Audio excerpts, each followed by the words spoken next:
zan muku bidiyo yadda za ku ga yadda za ku sa kanku a cikin TV kamar ana nuna ku a TV. Insha Allah zan yi wannan bidiyon bi iznillah. Da farko za ka shiga cikin CapCut. Idan ka shiga cikin CapCut ɗinka ya buɗe, sai ka dawo baya, sai ka je kan Chrome ko Opera ko ma dai wani searching browsing ne, searching engine. Idan ka hau kan shi ya buɗe, sai ka rubuta TV green screen, gashi nan TV green screen, sai kai searching. Idan kai searching ga TV nan daban-daban ya buɗo maka, sai na shiga more image ɗin nan saboda ya bamu TV da ya dace. Yawa to bari mu ɗauka wannan ɗin nan, gashi nan sai kai downloading ɗin shi. In ka matse shi zai nuna maka option ne kai downloading. Idan ya nuna maka haka, kaga ya nuna ma za ka yi downloading ɗin shi kenan. Zai baka damar da za ka yi downloading, sai ka taɓa download. Idan ka taɓa download sai ka koma kai tsaye kan CapCut ɗinka. Idan ka dawo kan CapCut sai ka taɓa can saman da aka sa new project, sai ka dawo kan photo. Wannan hoton da ka ɗauko shi gashi nan, sai ka taɓa shi. Idan ka taɓa shi sai ka taɓa add, sai ka yi adding ɗin shi. Idan ka yi adding ɗin shi sai ka zawo nan wajen, in ya zo ƙarshe sai ka taɓa nan plus sign ɗin nan, sai ka taɓa plus sign ɗin nan. In ka taɓa plus sign ɗin nan sai ka dawo nan gurin bidiyo, sai ka zo ka zaɓi wannan bidiyo ina yake nema wanda ni amfani da shi.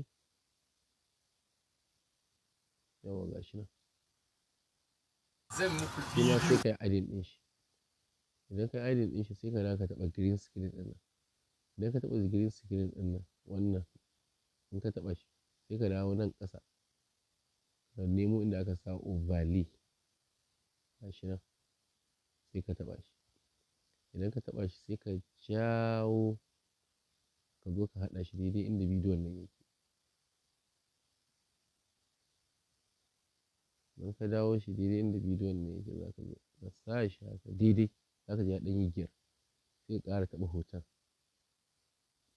Sai ka yo nan ƙasa ka nemo gurin da aka rubuta remove VJ, gashi nan sai ka taɓa remove VJ. Idan ka taɓa remove VJ ga inda aka sa chroma key, ka taɓa shi. Idan ka taɓa shi sai ka samu gaban screen ɗin ka ɗan shafa kaɗan. Yawwa idan ka shafa kaɗan gashi nan ya nuna maka, za ka iya ƙara intensity ɗin duka ko kuma ka rage shi ka ɗan sa shi tsakiya haka. Wannan na ƙasan ma sai ka ƙara shi, kana amfani da Pro. Na ƙasan nan ma za ka ƙara shi, na ƙasan nan ma za ka ƙara shi saboda ya ma clear sosai.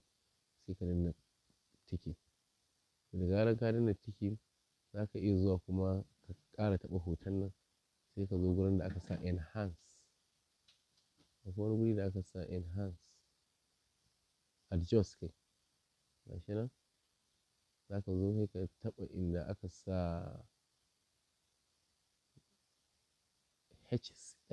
HSL ɗin nan, sai ka taɓa shi. Sai ka ɗan rage saturating ɗin nan. Sai ka ɗan rage saturating ɗin nan ko kuma ka ɗan ƙara shi.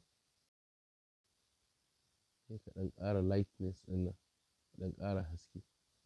Shikenan sai ka yi ticking ɗin shi. Sai ka yi ticking. To da ka yi play zai nuna maka wannan abu. Zan muku bidiyo yadda za ku ga yadda za ku sa kanku a cikin TV kamar ana nuna ku a TV. Insha Allah zan yi wannan bidiyon bi iznillah. Haka shine hanyar da ake yin irin wannan bidiyo ɗin, akwai su iri-iri. Sai ka zo ka taɓa exporting a nan sama. Kana exporting ɗin shi shikenan ka ɗauko wannan bidiyo. Ka yi downloading ɗin shi. To haka ake amfani da CapCut. Ana haɗa irin bidiyon nan da za ga mutum ya ɓace ko ya haɗa tsawa, ko mutum ya zama biyu, ko kuma mutum ya tashi daga jikin shi, ko ka danna abubuwa dai da dama. Insha Allahu za mu nunnuna yadda ake wannan abubuwa. Duk da wannan ba comprehensive one bane. Allah ya sa mu dace.